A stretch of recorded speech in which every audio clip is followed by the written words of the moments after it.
What is going on, everybody? This is Aaron, 49ers First Takes. It's just me tonight, guys. No group, no co-host, just me and myself doing a little bit of a quick live stream tonight. Nothing too long. Just wanted to talk about, of course, the trade deadline that passed today. Um, there's a bunch of different opinions on it. I'm kind of in the middle of what I think about the trade deadline and what I think the Niners should have done. But at the same time, I kind of understand both sides of the argument. There's some people that are losing their collective minds and just, you know, having a hard time with reality right now that the 49ers didn't spend, high draft, high draft picks to go out there and get a rental or a guy that's only going to be here for, 6, 8, 10, 12 weeks. There was some moves that could have been had where the 49ers could have gotten somebody who they would have had beyond this year, but I just in the end I think it wasn't right for the 49ers and what they're trying to do. Um, Not just the rest of this season, but for next season as well. I understand people's anger. The Trey Hendrickson deal was never going to happen, guys. It just wasn't going to happen. It's awesome to think about, and it would have been a great thing to, 49er fans to rejoice over it. And, everybody could have made a lot of content off of it and really had a good time. And we could have projected where the 49ers were going to go based off of such a move, but it didn't happen. Um, I think the 49er fans, like myself, were thinking if they make a move, it's going to be more of a depth signing than anything. They might bring in somebody that doesn't really excite the fans, but helps the team in the short term as far as just depth or just all the massive injuries that we've had on this team. There's so much carnage this year with injuries. And I just feel like as a 49er fan, we've been kind of through the emotional ringer with everything that's gone on. So I understand people's anger and I understand people's distrust of the organization for whatever reason. But I think the 49ers on a year in and year out basis, since John and Kyle have been here, have been a competitive football team.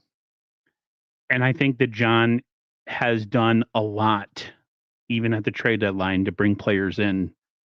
If he thinks that, we're having the type of year that makes sense to make that kind of move. I put something up on X. It said that the 49ers are punting on this year, and that's why they didn't make a move. They don't see the 49ers as a Super Bowl caliber team. And 2026 is more realistic of a team that, if they're doing well once again, they go make a trade deadline move. I'm not necessarily saying that they're punting on this year like they don't care. I just think maybe internally within the organization they have more of a realistic vision or a realistic feel of where this team is going to end up when it's all said and done.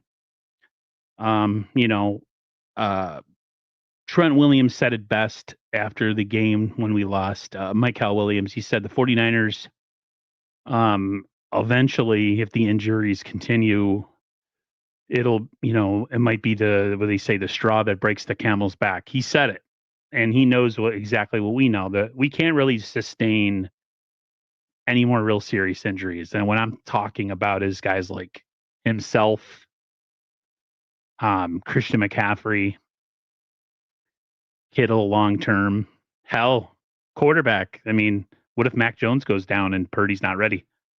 That would pretty much spell an end to everything. Um, Demo Lenore, he's another player that is irreplaceable right now in the secondary. Um, I just I think that they have a more realistic feel of what they think the 49ers are. And um, I didn't I don't feel personally that the 49ers are a Super Bowl team this year. I just don't. Um, and with that being said, that trading away a first or multiple firsts for Trey Hendrickson, especially if he's not going to resign, would have been that's just what do they call that word when somebody does something that's just so heinous? I can't think of it, but it would have been really bad for them to go make a move on a guy that they're only going to rent. and give away future assets. I think you would call that like a organizational malpractice. Um, but there's just a lot of people that are just going on social media and just talking about how the 49ers are afraid to make moves and that, they always go with the cheap, the cheap, I think the cheap word always, a lot of people tweet like the 49ers are cheap. They're not willing to make the big move in order to get themselves a Super Bowl. And I think they've done that multiple years. And just for whatever reason, it never worked out. I mean, Emmanuel Sanders in 2019, the year we brought in Christian McCaffrey. Remember, we brought in Randy Gregory and Chase Young at one point to help the pass rush. I mean, those are huge moves. And you can't make moves just for the sake of making moves. Like it has to make sense within the salary cap. It has to make sense within the structure of the team and what you're going to do, not just this year, but the following year. So I just like I understand the frustration, but I just think, at least through my eyes, I think the 49ers are a wild card team at best. They just don't have the dogs, guys. They don't, having Bosa and Warner both be gone for the year, and then add on top of that Mike Hell, those are huge losses. Those are huge losses. And to think that they're just going to be able to, make up for that and just keep going and beat these, really good playoff caliber teams once we get into the postseason, I think would be foolhardy. Now, anything could happen, but we have to be realistic as fans. And I think the 49ers front office was being realistic too. They have a plan. They're trying to replenish this team with younger, cheaper players so they can keep their stars. Um, the Niners Super Bowl window, if you want to talk about it being closed, if you want to talk about the 49ers Super Bowl window, being 3/4 shut, that's fair. I don't think right now this team is a Super Bowl caliber team. And I completely understand why they didn't make a move at the trade deadline. You're not going to give up a second round pick for someone like Jermaine Johnson, who already has his own injury history. Okay. And he's never been a double digit sack guy. So there's that. I mean, this was 2023 and we were unbeaten or had one loss approaching the trade deadline. I think a move like Trey Hendrickson probably works at it in that iteration of the team.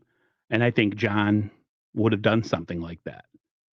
This particular team is so banged up and they're so young and they're so thin at so many positions that you need every piece of draft capital you can have going forward. And that's just the way they're looking at it. And it sucks for some people that live life on Madden mode where they think, you just can go out and trade for whoever you want and not think about the future. I just think it's kind of silly. So I understand what everybody's going through, but I also understand the business side of this too with John Kyle. It was crazy though, because I thought even if they don't make a big move, they would go with maybe a Kerry Hyder type situation, you know, another rotational depth piece, but they didn't even do that. I mean, they are so dead set on keeping those picks for next season. So sucks. I know everybody's pissed off. I know everybody's irritated with John Lynch. Some of you understand though the long game on this. Um,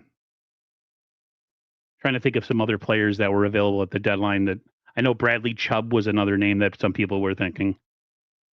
You're not going to give up a second round pick for Bradley Chubb. It's just not going to happen. Sorry. And if you look at the Dallas Cowboys right now, this is the funniest part is they have a losing record right now and they got Quinnen Williams.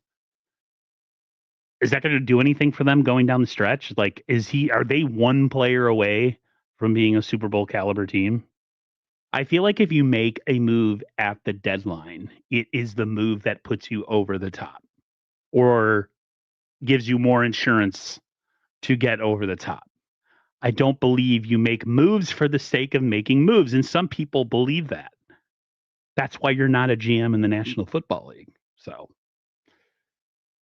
it's crazy. Some of these comments here, let's look at what we got.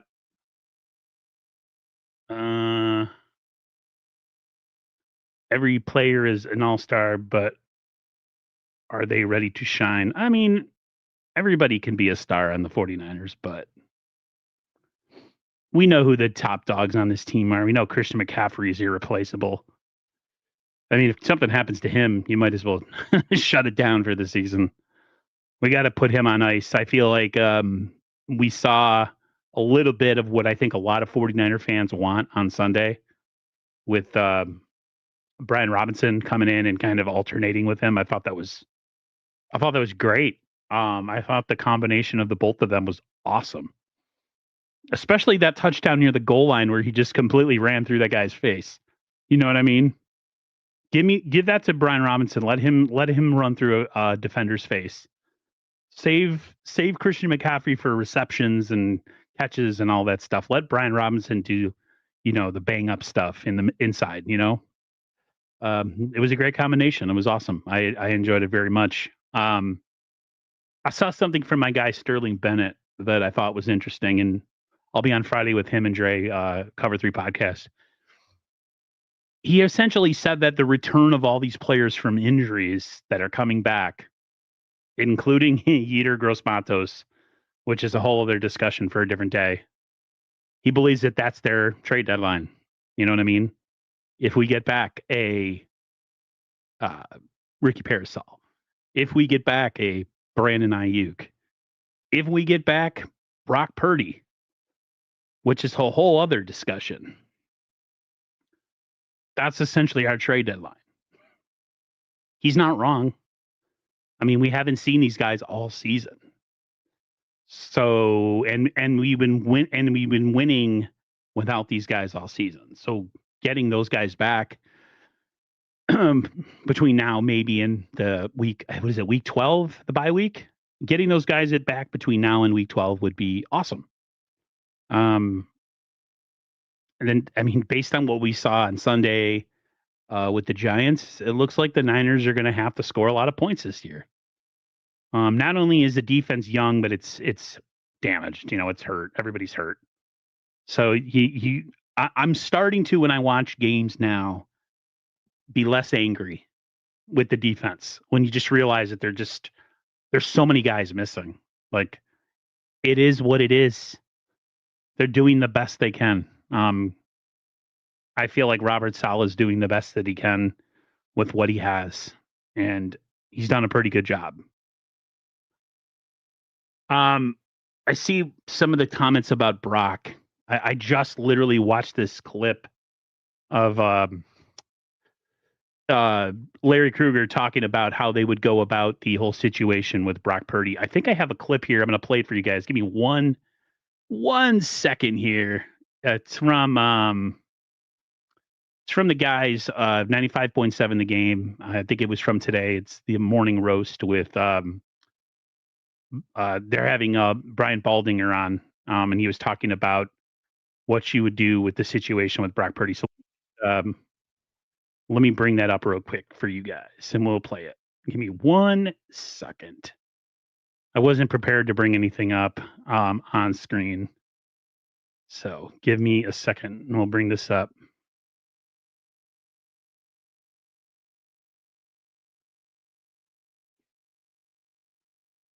Just give me 1 second. All right, here we go.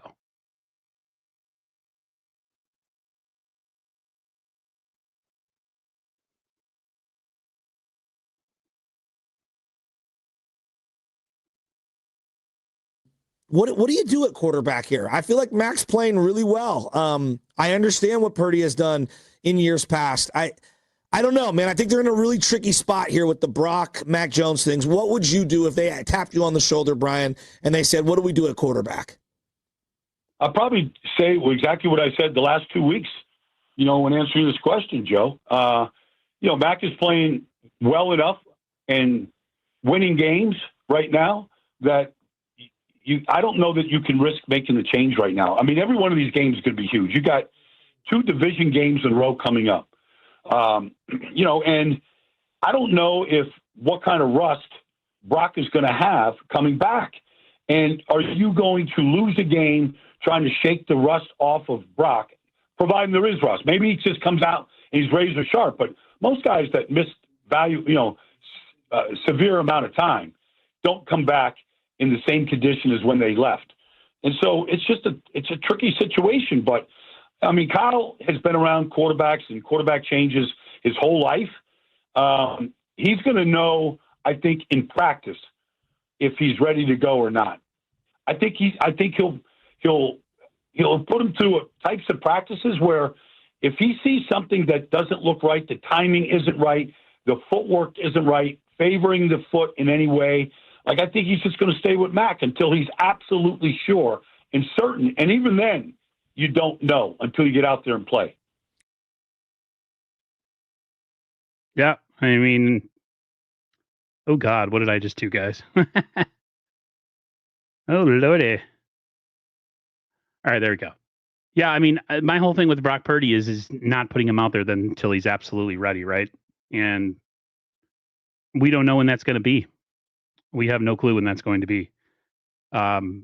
It's crazy, It's just this whole situation with Brock Purdy has been every week. If I feel like we're going through the similar conversation with John and a similar conversation with Kyle, and they really don't say anything, and that's because they don't really know. Kyle said it last week that these turf toes, they linger all year. So this is something that Brock's going to have to deal with all year. And if Mac Jones keeps playing well and Brock Purdy's not healthy, or at least completely healthy, then why risk it? If you're getting the same output from your backup quarterback as your starter and your starter's not healthy, why risk furthering his injury? But at the same time, I mean, like, you're paying this guy. He's your franchise quarterback. In your heart, if you're going to go to wherever it is you go this year, playoff wise or whatever, Brock is the guy. It's not Mac. And as much as I love Mac has limitations. Mac is insanely immobile. I mean, I remember was it a scramble for a touchdown that he had on Sunday? He could barely move. Brock can move. Brock has wheels. The thing, what it is with those turf toes is, and I think it was on the pregame for the Sunday night game when we played the Falcons. The reporter said something like, at any point he could re-injure it, making any move on the football field. That's crazy. Like, it could be totally fine, or you think it's totally fine, and he makes one cut, whether it's left or right, forward or backwards, and he sets the whole thing off. Again, that's sucks. Turf toes are crazy. I mean, look at Joe Burrow. Joe Burrow's had surgery. He's probably going to come back in December. I mean, the way the Bengals look right now, might as well just sit him out the rest of the year. Why risk it, right? So until Brock's 100%, and as long as Mac Jones is playing well, I don't think we'll see Brock. Do I think there's a quarterback controversy? No, I do not. Did I kind of start that kind of conversation earlier in the year when I was talking with Sterling and Andre on the Cover 3 podcast? I might have. But all my pro Mac Jones talk really just came from a place of him not being healthy. And if you're winning, why mess with it? That was where my mindset was. But never did I ever think that it would be Mac Jones' team and that, Brock Purdy was a bad, signing or anything like that. I don't believe that at all. Nathan Brooks here says that Brock is injured and has turf toe. He is fully healthy. He can come back. Simple as that. Mac can continue playing. Yeah, 100%. It was a mistake to play Brock against the Jags. Even though he was injured that week, I could have played. What does it say? Even though he was injured that week, he could have played through. You don't want to aggravate Mac's injury. Mac is getting banged up. Yeah, Mac Jones has his own situation. guys, with all the injuries he's dealing with too. So that's a whole other ball of wax. That I think the 49ers have to deal with. Sorry, guys. Messing with all the stuff on the screen here. Sometimes it gets me confused. What is it? What else did I want to talk about? Pearsall and Ayuk, the two big returns that everybody's talking about, right? Man, I feel like every week we have the same conversation when it comes to these guys as well, too. They don't really say anything different. They just kind of repeat the same thing over and over again. I think with Ayuk, I was a little concerned that they're not opening the practice window, but what was explained to me is it can be open at any time. So essentially, the Niners have that in their back pocket. When they think it's time to open the practice window, they can open it. Then once you open it, you only have a certain amount of time before you either have to activate somebody or, not bring them back. So I didn't know that. I thought there was a timetable when it comes to that kind of thing. So I was wrong, but Sterling Bennett corrected me. So Sterling, thank you very much for that. As far as Pearsall, and yes, I've been guilty of calling him Princess Pearsall. That's just me being a sarcastic New York jackass that I am. I guess the PCL injury that he has is essentially the same one that Christian McCaffrey had last year, and it can be pretty dangerous if you keep playing on it. So hopefully he can come back soon. The talk, I guess, that we all thought was the game against the Rams. We get Brock Purdy back, we get Pearsall back, and all that. But I don't know. It still looks like it's going to be the Mac Jones show. I hope Pearsall can come back. I think the offense looks okay, but it could be even better. Right now, I feel like we've been a little Christian McCaffrey heavy, which scares me. I know it scares some of you too, that the 49ers are being so dependent on Christian McCaffrey. So we just have to wait and see. With the whole situation with Brandon Ayuk, I think if the 49ers were having a losing season right now, that would be more of a discussion and more of a contemplation whether they bring him back. But I think as long as the Niners keep winning, they really don't have any there's no worry. I think if they weren't winning and they were, losing a bunch of games, then I think you question whether you bring back Ayuk at all.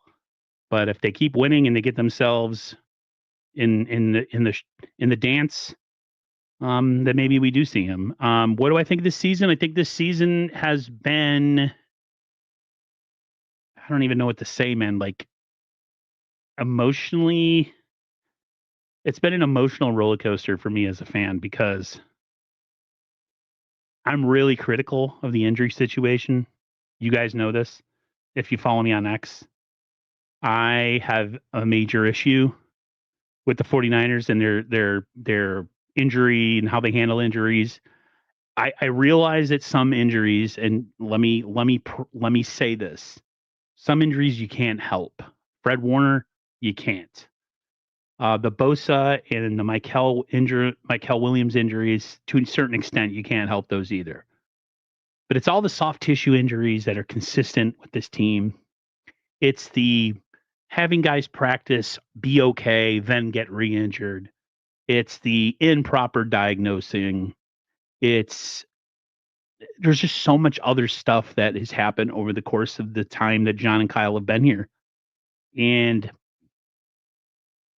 the argument with me, as always, people always like to go with is football's a physical sport. You can't avoid it. Stop complaining.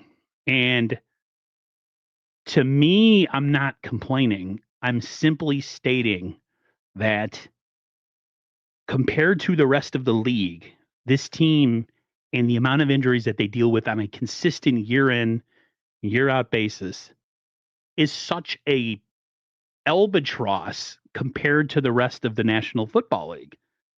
And using a one-off year where the league has been really hurt, because the league's really hurt this year. I understand that.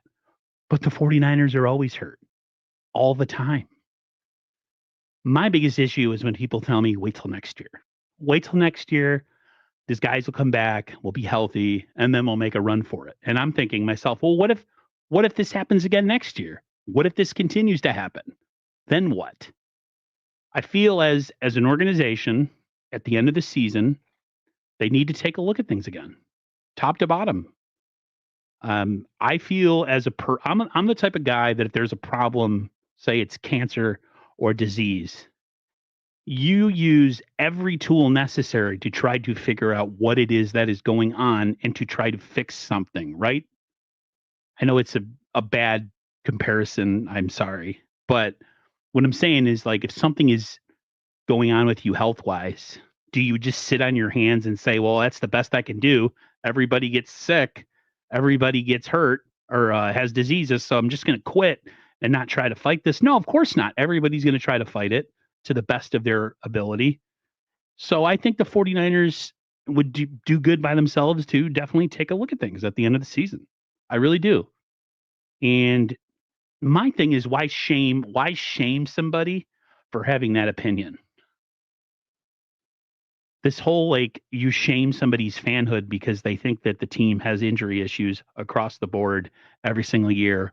They're top 10 or top 5 in injuries every single year other than 2023, and it's not a problem. I don't know. That's just my opinion. I think a lot of 49ers share my opinion. There's a really good content creator out there. His name is Johnny Dell. He does a lot of film breakdown. Me and him are 100% on the same wavelength when it comes to this situation. I don't know. I'm tired of the injuries. I'm tired of talking about it.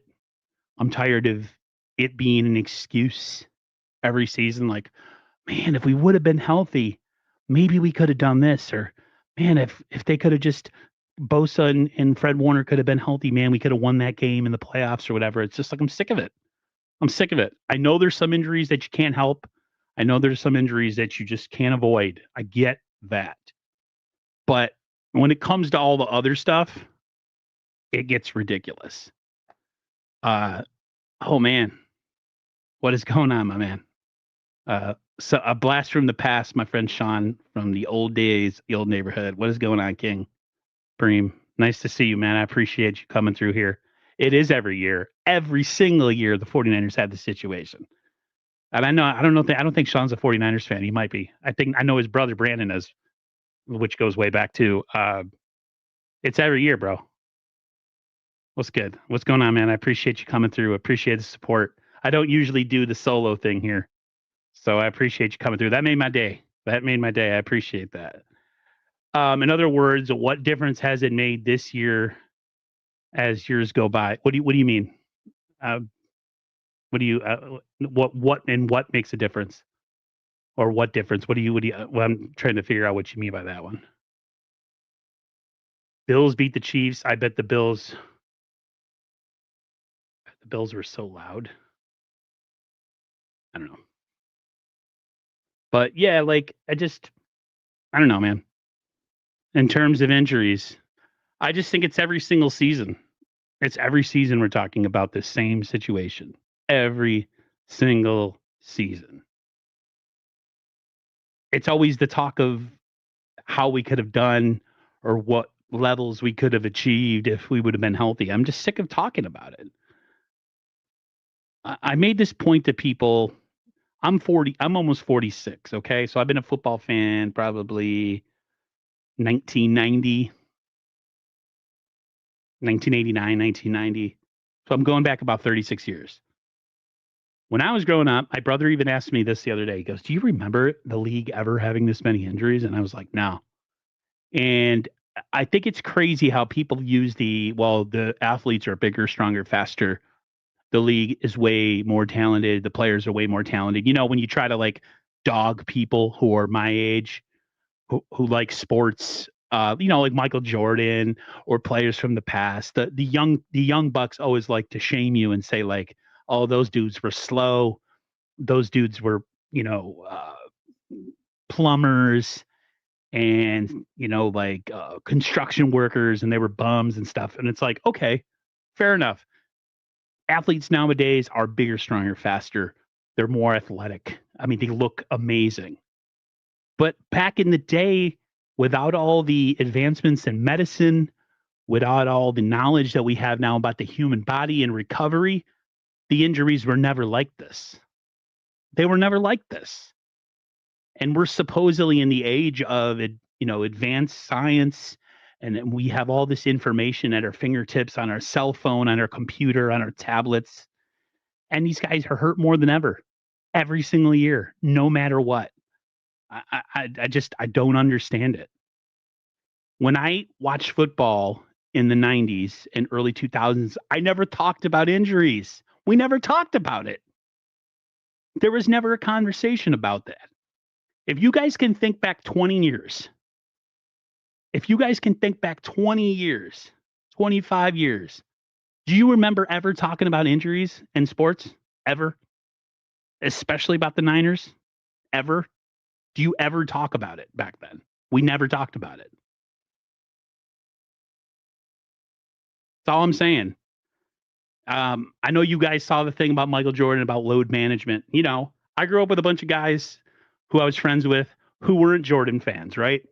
They were Allen Iverson fans.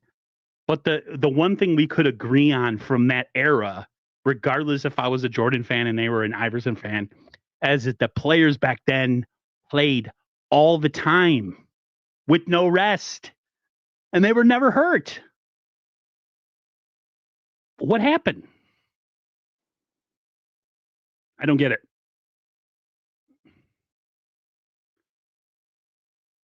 And I don't think none of you guys like Jordan.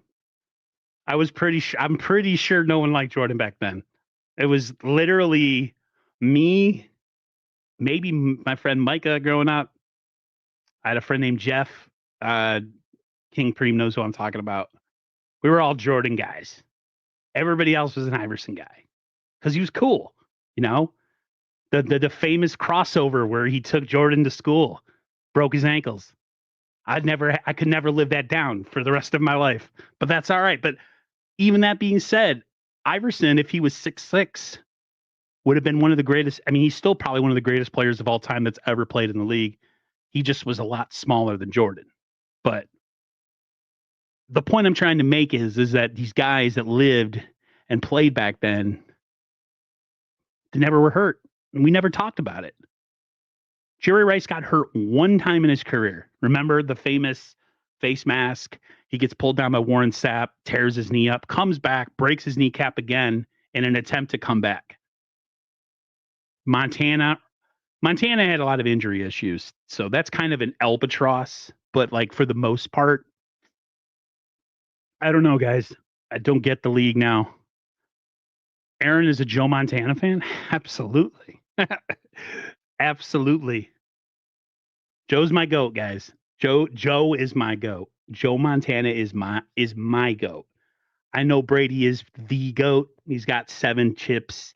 He was there 10 times. I understand that. But Joe's my guy. Okay? He went to 4. He won 4. He never lost. He never threw a pick. There was no Spygate. There was no controversies. There was no cheating. We just went to Super Bowls and we kicked your ass. And that's just how it was. No go without Joe. Yeah, I'm a Montana guy all day, every single day. Every single day. Well, I think what was funny too back then is, like, I keep popping up the chat. What I think it was funny about back then is, like, we all had different opinions on who our, like, favorite players were and stuff, but, like, none of us, like, the talk was never, we weren't talking about, like, guys missing time for load management, and then you have video of them going to the club or this, that, or the other. Like, I'm sure back in the day when these players were playing, there was a lot of nefarious stuff going on with the ladies and substances and stuff, but we didn't have cell phones. But I don't know, man. It was just a different time. You never had to worry about, even if guys missed time doing bad, nefarious things, they still played. Nowadays, it's like guys are taking time off and going on mini vacations and then coming back and playing. It doesn't make any sense. Thanks for the depression therapy. I appreciate it. That's what I'm here for. I see my therapist every 2 weeks. So, here we go. What's this say? Joe Montana and Dan Marino face each other. Yep. I'll look at it like this. Montana played two of the most famous icon quarterbacks in his era, and he beat them both. I mean, technically they beat him, the Niners as a team, but we used to read the injury report in the paper. Yeah, and it was like, what, 2 players?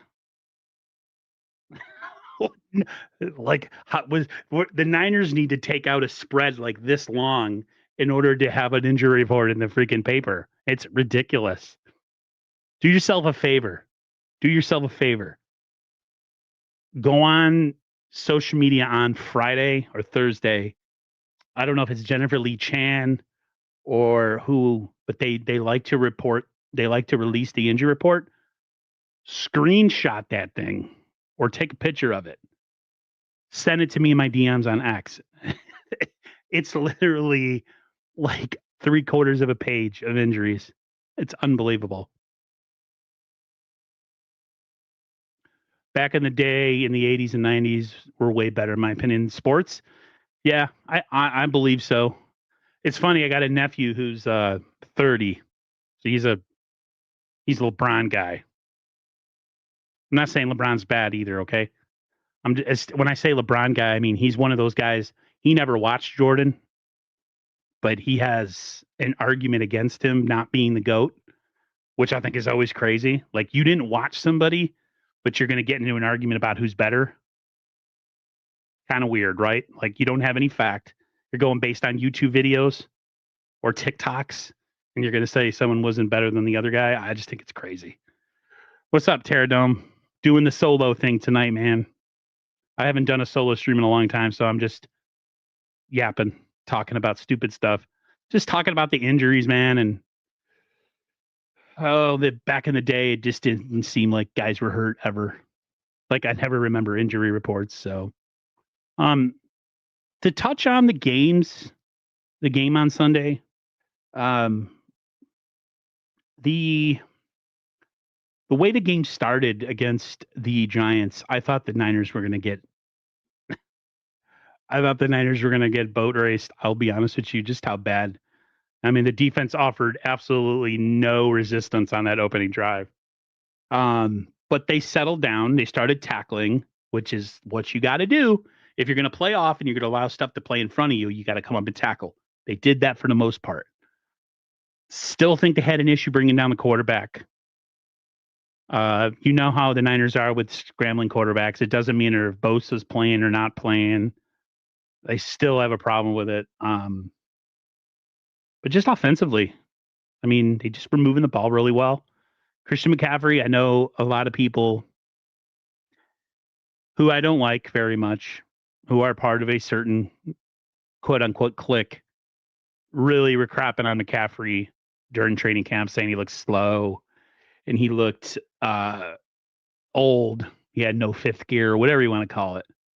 And I feel like that's been proven completely false. He's the best 49ers offensive weapon we have this year. And it's not even close. The 49ers would be in dire straits if they didn't have Christian McCaffrey. Christian McCaffrey is the 49ers offense right now. He does everything. He catches it. He runs with it. He's an amazing player, man. And then, I'm glad they're using Juszczyk in the offense too. That was nice to see. It was nice to see Juwan Jennings get involved in the game. The Niners put some points up. They were running the ball. I thought Spencer Burford playing, I am not a fan of. You guys know that extremely well, that I don't like Spencer Burford, but he's a major upgrade at left guard. Computer is skipping, playing hopscotch right now. Oh boy.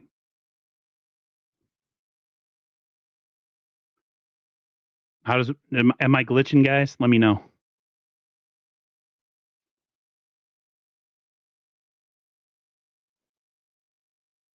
Oh, yours. Oh, you're scaring me for a second. Yeah, Burford is definitely an upgrade for Connor Covey. Hennessy is an upgrade over Brendel. Dominic Pooney's still having some troubles. Um, yeah, so offensively they look good. They were able to move the ball. Some people think Kittle is still kind of dealing with some stuff. I just think Kittle's trying to get back into playing shape. I don't think he's injured. I mean, I know he had an oblique issue after the game, but for the most part, I think Kittle is Kittle. Kittle will come into his own later in the season. But if we can get Pearsall back, guys, that would be something. I think we could all agree that Demarcus Robinson has been, for the most part, a pretty huge disappointment. I thought he was going to be a really integral part of the 49ers offense coming this year, but he really hasn't done much. But there's still time. The Niners have, at least they have a litany of pass catchers right now. Brandon Ayuk, to me, I am so iffy on that. And I say that only if the Niners know for a fact that they're going to make the playoffs. Do I think bringing him back is a smart move? Jordan Watkins flash. Yeah, he had a nice catch in that game. They don't throw the ball deep, man. The Niners are. That's just not what they do. The Niners. I mean, let's be honest. Okay, Kyle, Mike McDaniel, Green Bay, their coach. They all run a similar offense. It's a lot of movement. It's a lot of misdirection. It's a lot of window dressing. It's not your typical drop back 50 times and throw the ball off. It's just not what they are.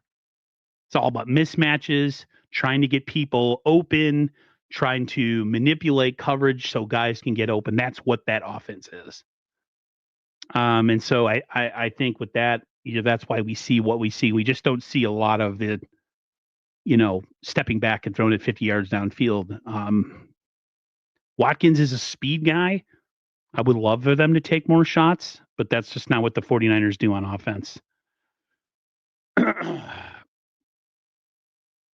Oh boy, here we go. Tommy Huxley coming in with the fire. He says the Lambs are going to destroy us Sunday with no pass rush on Stafford.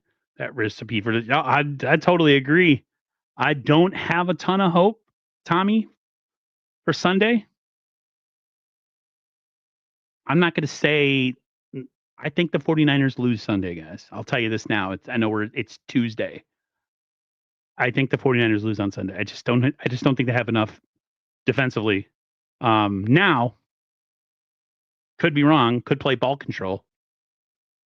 Play ball control like we did the first game, and just beat them. Death of 1,000 paper cuts. Right? Just run the ball, eat clock, and score. And then you limit their time on the field because once they get on the field, Matt Stafford he's having an incredible year, guys. It's not just versus us; it's versus everybody. So, Lambs, their secondary. Yeah, they're also healthy though, Tommy. They're healthy. We're not healthy. We don't got nobody. The Rams are healthy. That's the difference. To me, I think when it comes down to, guys, and I know you guys will agree with me, the team who is the healthiest this year is going to be the team that wins the Super Bowl. Straight up. Everybody's hurt this year. I mean, the Niners are always hurt. Always. But the team that is hurt the least and has the most dogs, as they would say, is the team that's going to win it this year. As much as I would love to see Buffalo, put the Chiefs out of their misery this year, I don't know, man. Buffalo's got a lot of injuries too.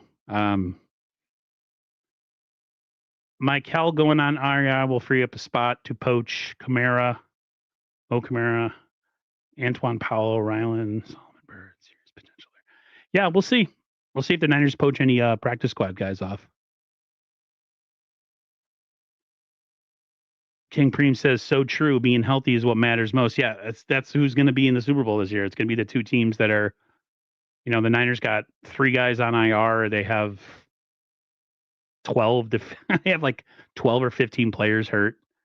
It's funny. I had this one guy attack me in the preseason because I made a comment about the Niners. It literally said they had 25 injuries in the preseason, and I was attacked because I said this isn't a good omen. And he told me, in his words, wait till the regular season starts before you start to, say anything. These are meaningless games. It doesn't matter.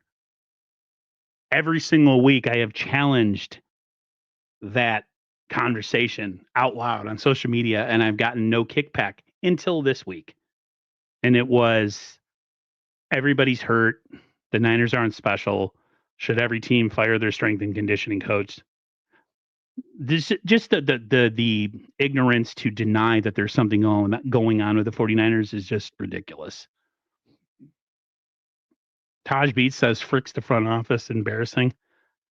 They're not going to sell the farm, bro. I'm sorry. It's just not worth it. They're not good enough this year. They're not winning a Super Bowl. 49ers know that they're not good enough to win the chip this year. People could say that they punted on the year, maybe. I mean, in your heart of hearts, as a fan, do you guys literally think that the Niners are going to win the Super Bowl this year? Be honest with yourself. Take your fan hat off. Put your critical thinking hat on. Based on the injuries we already have and could potentially still have, you think the Niners are going to win the Super Bowl? We can't draft for shit. It's a. It depends. It depends. I think the 20. What draft was it? 2023 draft was pretty good. I forget which draft it was that we nailed on a bunch of picks. I can't remember. I told y'all before, ain't a horse that can't be rode, ain't a cowboy that can't be throwed. We beat him before. We can do it again. Get your brooms ready. No, I'm not saying that it's not possible to beat the Rams. I just think it's going to be really difficult. You got to be honest with yourself, Terradome. Like it's going to be tough. We have no pass rush. It's literally patty cakes up front, or you just see offensive linemen doing this against our defensive linemen. That's it. It's just patty cakes the whole game. Nothing happens.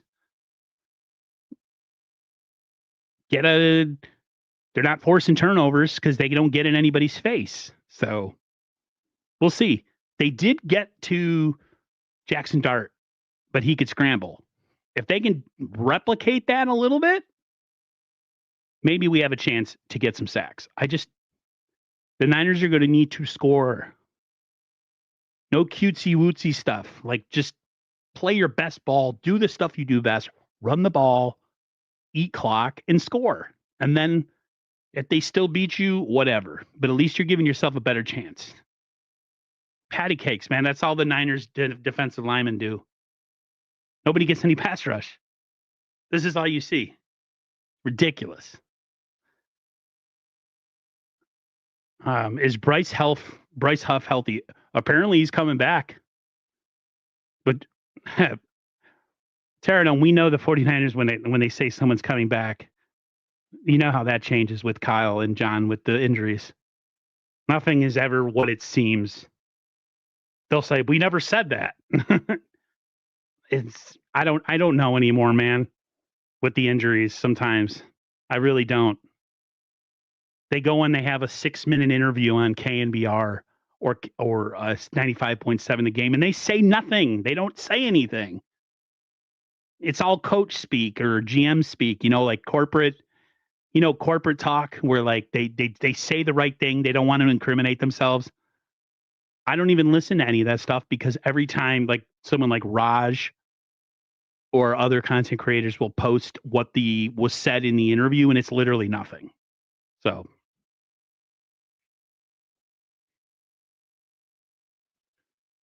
Sam O. Keon up and install all recorded. Did they? I didn't know the Niners had many sacks. I know they got. So I know the one from Farrell from behind, but I don't remember the rest of them. I also watch the games on mute because I can't stand listening to commentators. So there's that.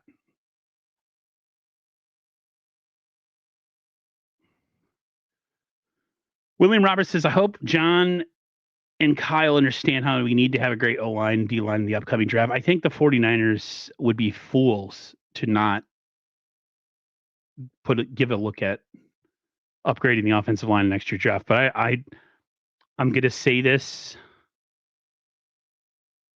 You watch the games the same way. I do not watch it with audio. I cannot take it.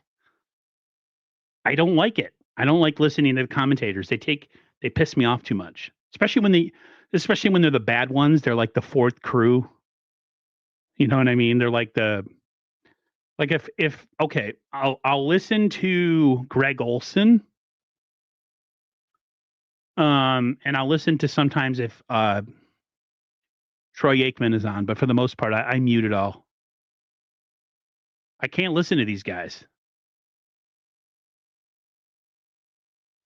I can't listen to these commentators. Some of them are so awful. Do you guys remember the Dolphins game from a couple of weeks ago? And the social media went crazy. The guy who was doing the Dolphins game was like screaming every time the Dolphins made a play, like screaming like a girl. And like Twitter just went crazy. They're like, who is this moron? You know what I mean? So I don't like listening to it. This isn't John Madden anymore, guys. This isn't the old days of Monday Night Football, with Frank Gifford, Al Michaels, and Dan Dierdorf. I mean, those were the days, right? Watching basketball back in the day. Who was the famous commentator, guys? I forget his name. You know who I'm talking about. He was a famous basketball commentator. He had the toupee. I know you guys know what I'm talking about. Anyways, but those are the days. Those guys were incredible at what they did. 2026 is a deep O-line draft. Levy? No. It was what the heck was his name? He got into a scandal with the stripper back in the 90s. Stripper, a dancer or something. I forget his name. The famous NBA guy when they do the NBA. I can't think of his name. He was the best. Anyways, the point I'm making was they were amazing back then. John Madden, Pat Summerall. Thank you. Marv Albert, the best. For anybody who was a Jordan fan in the 90s like I was, no, it was like bread and peanut butter and jelly. You know what I mean? You watched a 49er game and a Dallas Cowboy game. If you were a Niners and Cowboys fan back in the 90s, nothing said 49ers Cowboys like John Madden and Pat Summerall. Those were the days. And nothing was Michael Jordan, the Bulls, winning chips in the 90s than Marv Albert. It was just synonymous with that era. So from way downtown, bang. Pat Summerall and John Madden were the best guys.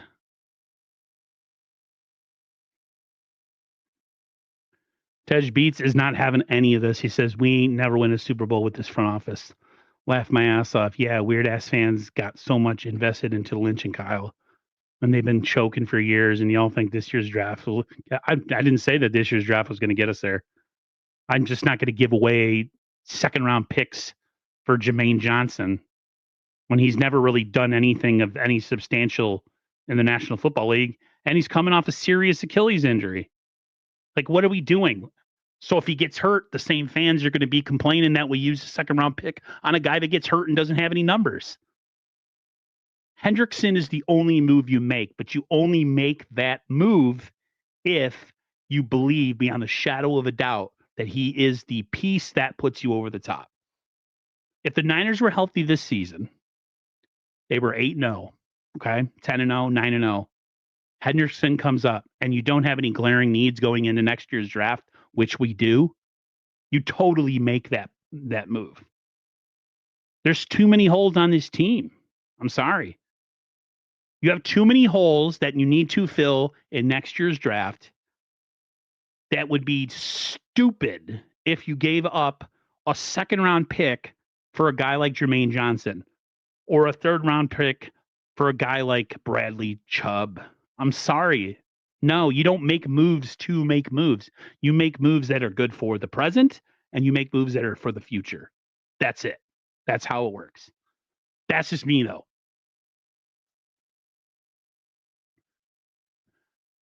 All I know is that the 49ers, I'll watch the games this year. I'll stay entertained. I don't think they're going to win a Super Bowl this year, but you got to be, you cannot make moves in free agency just to make moves. It's just dumb.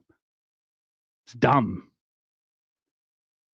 Like Quinnen Williams going to the Cowboys. Really, guys? Really? Is he the piece that's going to get them their sixth Lombardi after 31 years? No, of course not. The Colts are doing really good this year, right? Colts could be in the playoffs and be the number 1 seed in the AFC. You make that move. We're never healthy. That's why we make moves. Haha. Like, what the fuck? No wonder Eagles, Chiefs, Rams are laughing at us. Super Bowl is in our house. We're going out like this. Dude, this season isn't over yet, man. Whatever. I mean, it is what it is. There's nothing we can do about it now. The trade deadline's over. Listen, I wanted them to make a move too, but they didn't make it. But all right, guys. I appreciate y'all coming through. This is going to be it for me tonight. I appreciate you guys supporting here on X.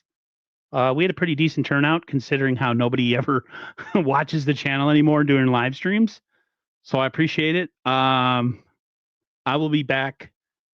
I might be doing an interview with Matt Lively from NBC Sports on Thursday. I'll keep you guys posted. He covers the 49ers. He does 49ers post game. He tweets during the game. He's new. He's a young guy. Covers the Niners for NBC. I'll let you guys know if that interview takes place on Thursday. And then, of course, I'm hosting Cover 3 this Friday with Dre Area Sports and Sterling Bennett. So I will talk to you guys later. Hopefully the next time I see you guys, somehow, some way we beat the Rams and we're 7-3 and we could talk about all that and more. So peace out, everybody. Everybody have a good night and I'll talk to you guys later. All right. Peace.